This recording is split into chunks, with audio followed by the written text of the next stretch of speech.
children, welcome to Easy Economics.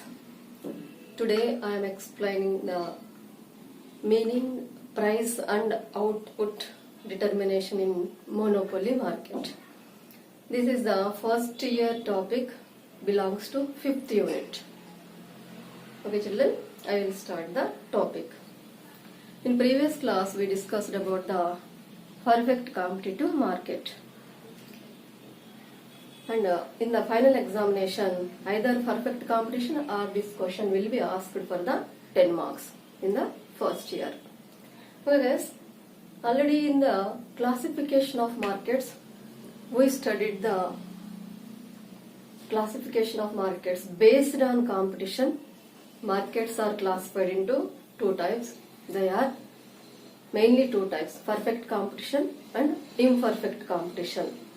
So monopoly is a part in the imperfect competition.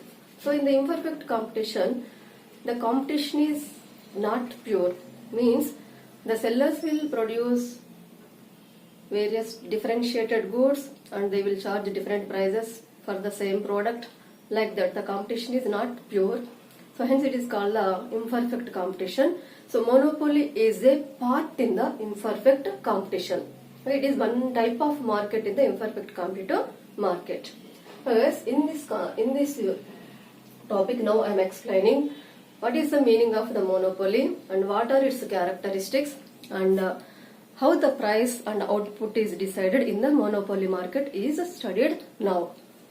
So here monopoly means, mono means single, poly means seller, means single seller exists in the market. It is completely different type of market when comparing to perfect competitive market. Completely differs to the perfect competitive market. So single seller will produce the commodity which is not having close substitutes.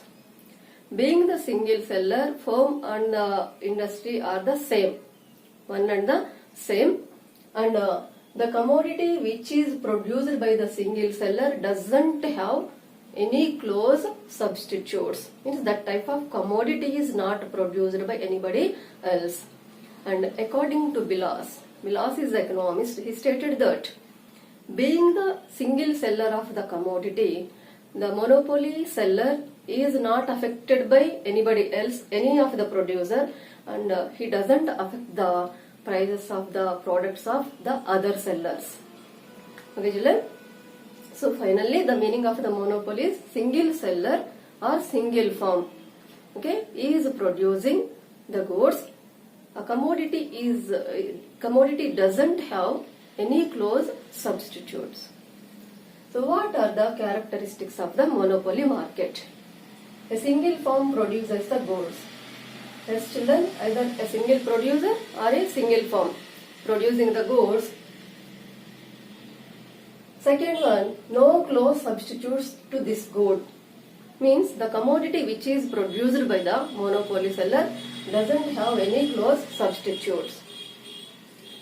That type of commodity is not produced by anybody else. So what are the examples? Children, once upon a time, not now, Indian Railways are the example to pure monopoly. Means only the central government is running the railways. Once upon a time, not now. But now private investment also will be allowed in the railways. So that is the reason now it is not the example to the monopoly. And guys, pure monopoly can't be found. And some of the examples to the monopoly are Gujarat Gas Corporation. It will supply gas to the people. Okay, and Coal India, somewhat it is having the monopoly power while extracting the coal. Like that children. So a few examples are there to the monopolies, and a pure monopoly can't be found. And whenever we are discussing about the monopolies, so local monopolies also will be there. Local monopoly means in the locality they are having the monopoly power, that is to decide the price for their product and to decide the supply of their product. That is, the cable TV operator in your area is the example to the local monopoly. Means he is having the monopoly power in your area. Okay, he is the only one person who will provide the cable network. Others are not able to provide. Like that children, local monopolies, newspaper agent, local newspaper agent, local cable network operator, TV cable network operator, so water supplier. These are the examples to the local monopolies. Okay children, so the commodity which is produced by the monopoly seller is not produced by anybody else, means that the type of commodity is not there in the economy. And strong barriers. Children, here, if the industry is making supernormal profits, generally in all the markets, new firms will enter. If industry is in losses, the inefficient firms will leave. But here, there are no, there is no entry to the new firms. Strong barriers will exist to the entry of the new firms. Okay, so there is no entry to the new firms. Either the barriers or restrictions are either financial or legal. Means to produce the commodity, huge amount of investment is needed. That is the reason no one will enter into the market. And the restrictions may be from government side, whatever it may be. But strong barriers exist to the entry of the new firms. There is no entry of the new firms. And being the single seller of the product, so industry and firm is one and same. Okay, children, why? Because only one firm we can find in the monopoly, only one firm is there. So that is the reason, that is the firm and that is the industry. There is no difference between the firm and the industry. Both are one and the same in the monopoly market. And next one, producer can control price and quantity of the good. As children, being the monopoly seller, he is able to control the price. Means he is able to decide the price for his product, and he is able to decide the quantity of the output sold in the market also. He is able to decide the two, but at the same time he can't decide the two. At the same time he is able to decide either price or output, but two are not able to decide by himself. Whereas simultaneously the two things are not able to decide. Next one, monopolist aims maximum profits. Definitely, being the single seller of the product, so always his intention is how to gain more and more profits by exploiting the consumers. Sometimes for the same commodity he will charge us the different prices also. Okay, it will be studied in another area. Okay guys, that is called discriminative monopoly. Okay children, so being the single seller, so always monopolist aim is how to gain more and more profits. So these are the characteristics of the monopoly market. Okay guys, and in the monopoly market, the price and output are decided by the demand and supply. Generally in all types of markets, price is decided by the supply and demand. So here, but comparing to perfect market condition, in monopoly market, the seller, being the single seller of the product, he is able to decide the price of his product and how much output he is willing to sell in the market is also decided by him. But simultaneously he can't decide the two. Means immediately at the same time he can't decide both price and output. Okay, so at the same time he is able to decide either price or the output. Deciding two things at the same time is not possible to him. So that is the reason children, if he is willing to decide the higher price for his product, so the demand for his product is decided by the consumers. Otherwise, if he is willing to sell more, then quantity is decided by him, but the price is decided by the consumer's demand. So in this way, either price or output will be decided by him at the same time. Of course, he is able to decide the two, output and the price, but at the same time it is not possible to decide the two things. So that is the reason either price or output will be decided by him. If he is deciding the price, output will be left to the consumers, or he is deciding the output, the price will be decided by the consumer's demand. Like this children. And also children, being the monopoly seller, he is able to decide higher prices for his product, but here whenever he is deciding the higher price for his product, consumers did not demand the commodity. That is the reason monopoly seller, by lowering the prices of his product, he is able to sell more and more. So that is the reason in monopoly market, AR curve is nothing but the demand curve. AR curve and MR curve are having the downward sloping. The reason is by lowering the price only, by decreasing the prices of his product only, monopoly seller is able to sell more amount of the goods. So for that reason, AR curve is sloping downwards, MR follows the AR, it is also sloping downwards, and MR curve will be below the AR curve. Okay guys, next one, being the single firm, it is the firm and the industry. Okay, how it will reaches the equilibrium? Generally, in all the types of markets, the equilibrium conditions are the same. The one is MC is equals to MR. Marginal cost is equals to marginal revenue. MC means children, additional cost incurred to produce an additional unit of good is called the MC. MR means additional revenue obtained by selling an additional unit is called the MR. So whenever MC is equals to MR, then the firm will get the equilibrium.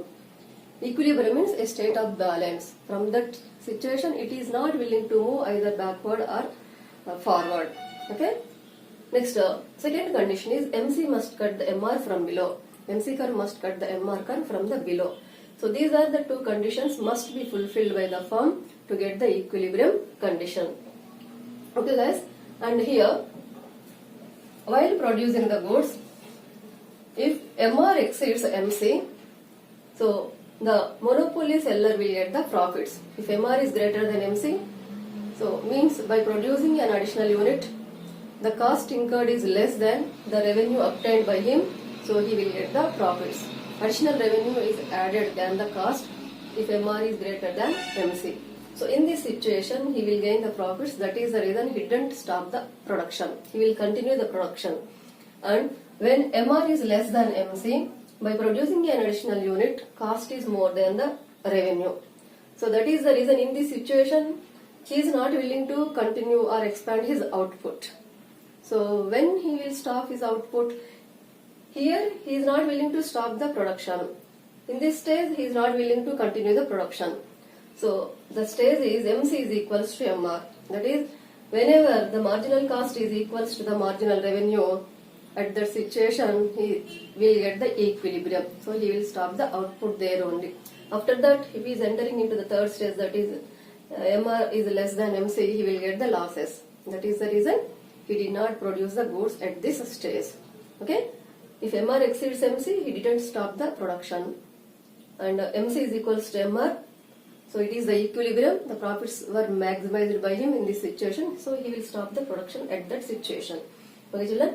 So now the price and output determination and the equilibrium of the monopoly firm will be studied with the help of the diagram.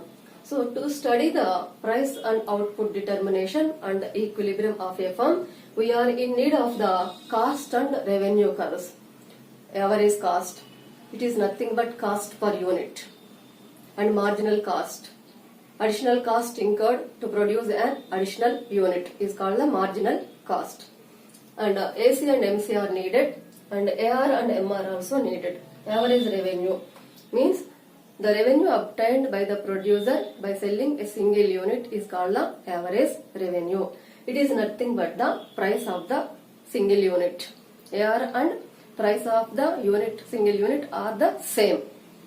And MR, by selling an extra unit, the revenue obtained by the producer is called the marginal revenue. So why the two curves are having the downward slope? The reason is monopoly seller, by lowering the prices for his product, only he is able to sell more and more. So that is the reason AR is also called the demand curve. Okay, it is the price line and the demand curve also. That is the reason it slopes downwards. Okay, from left to right. And MR curve follows the AR. So it is below the AR curve and it is also sloping downward. And children, AR never becomes 0 and negative, but MR will become 0. Whenever it is touching the x-axis, it indicates that MR will be 0. And whenever it is in under the x-axis, below the x-axis, it indicates that MR will become negative. Okay, so AR never becomes 0 and negative, but MR will become 0 and negative. And guys, while drawing the MR curve, we have to take care, that is, MR curve divides the area in between y-axis and the AR curve into two equal parts. Okay guys, while drawing MR curve, so compare the area in between AR curve and the y-axis. So the area in between y-axis and the AR curve will be equally divided, into two equal parts by the MR curve. Okay guys, now with the help of the revenue curves and the cost curves, we are able to know the price determination and equilibrium of the firm in the monopoly market. Okay, and already you know the cost curves. What is the shape of the cost curve? AC and MC are the U-shaped cost curves, and the U shape of these cost curves is explaining the different stages of the law of variable proportion. Already in the previous units you studied about the cost curves. Okay guys, so now with the help of the AC and MC curves, we are able to study the equilibrium and price determination of the monopoly firm. So AC curve, okay, it is a U-shaped curve. We have to draw the AC curve above the MR curve. Okay, so it didn't touch the MR curve. Okay, in the textbooks the diagram is wrong, children. Please draw the average cost curve like this. And to get the equilibrium situation, we are in need of the MC curve also.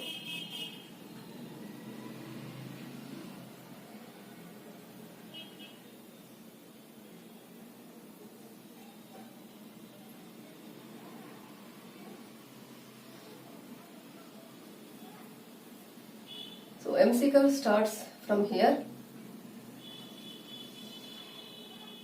marginal cost curve.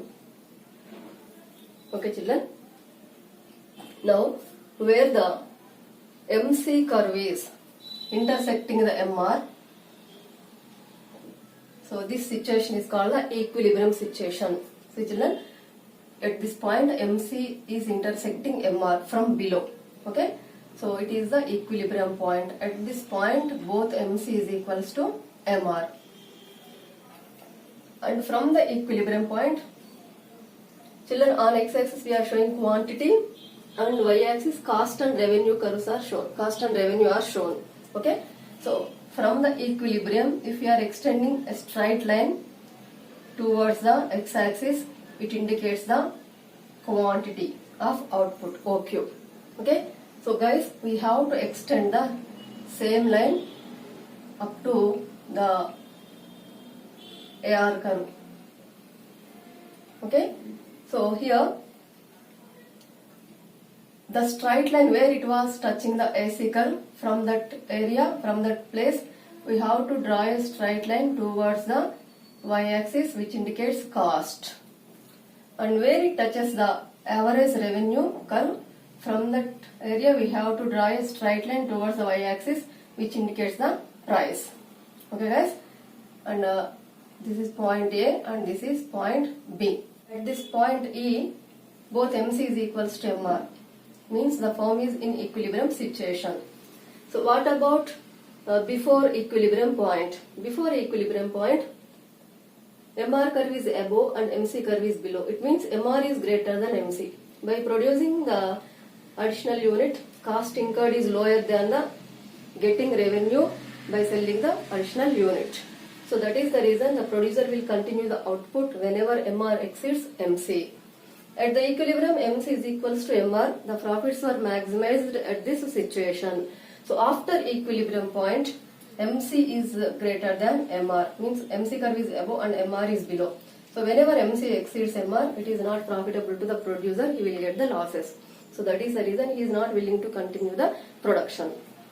And children, in this diagram, OQ output is produced, okay, and average cost per unit is equivalent to QB or OC, and the equilibrium price for the product is equivalent to the equilibrium price is equivalent to OP. Equilibrium price is equal to OP or QA. OP or QA. And children, in this diagram, the profits per unit are equal to PC. The profits per unit are equal to PC. This AR, average revenue, is equal to PC. So to get the total profits, we have to multiply the PC into OQ. To get the total profits, profit per unit is multiplied, that is with the quantity of the output OQ, then we will get the, that is area PCBA. Okay, so this rectangular PCBA is explaining the profits of the firm. Okay guys, PCBA is explaining the profits of the firm. In this way, the monopoly firm is, by earning the profits, it is in equilibrium situation. Okay guys, if you like this video, do subscribe, like and share. Thank you for watching.